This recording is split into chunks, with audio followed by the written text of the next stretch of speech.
this new book, David has added to the foundation of finding what to do well and perfecting it. Many people have perfected their game and have still failed miserably. Why would that be?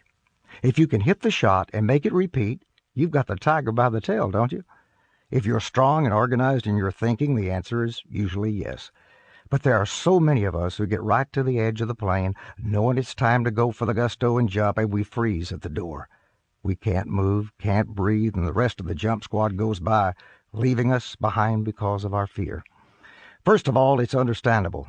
Going into any unknown can be terrifying. The fear of failure incapacitates us, and we are a shell of our former self. We just know that we are incapable of doing what we like and need to do. It's a mentally induced flee response to quit and get out of danger, and it happens weekly on the PGA Tour and anywhere else you care to look. Here's the good news.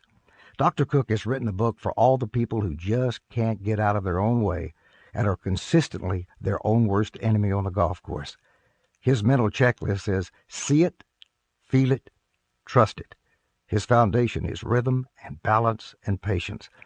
This book about golf in Utopia is relevant to every level of golfer. I read it in less than 2 days. I needed to take all the wisdom it had to offer so I could apply it immediately to the 2006 AT&T Pebble Beach National Pro-Am. See it, feel it, trust it. Patience. Create a masterpiece. I carried these words with me into the competition. The result was an attitude far less concerned with results. It was about the moment, and the result of being in the moment is momentum. It was a great place to be. David Cook is a man of faith. He has made it perfectly clear how faith can and should interact with all areas in our life.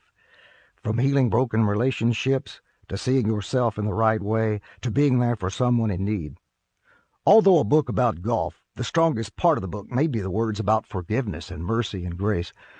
If you're unhappy, if your life is empty and spinning out of control, then there are some ideas and answers to consider. My view of God is similar to my view of golf. He is going to take what you do well and perfect it.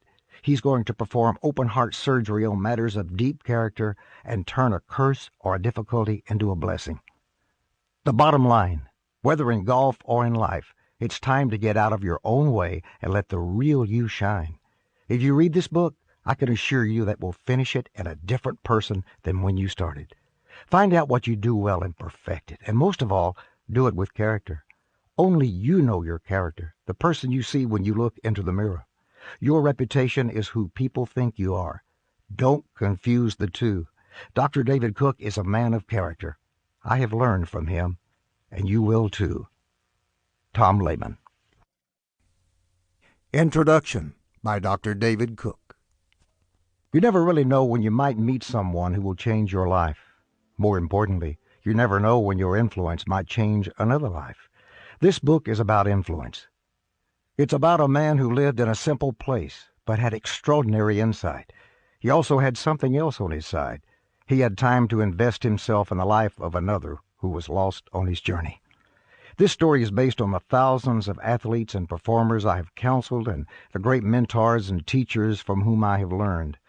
I have compressed my 20-plus years of peak performance coaching into a story of two fictional characters, a rancher with a passion for teaching truth, and a young golf professional at the end of his rope. They represent each of us in the various stages of growth. In life, we must be willing to coach and be coached. Either one alone will leave us empty. The setting for the book is a real place. It takes place near our ranch in the township of Utopia, Texas. Not long ago, a minimalist golf course was built on the outskirts of this little village that time had passed by. The course encircles a beautiful old cemetery. One day I noticed the beginnings of what would become the golf course and driving range. I pulled up to the cemetery parking lot and observed. As I sat under the great limbs of the cemetery oaks, amused at the idea of a golf course built in the middle of nowhere, the novel began to unfold. It was an extraordinary experience, one you will share as you read the book. The cemetery has an important role in the book. Only in a cemetery is one's life summed up with a beginning and an end. And for the blessed ones, there will be an epitaph that reveals that this life made a difference. It is my prayer that the deep truths found throughout the pages of this book will help you as you pursue your dreams in golf and life.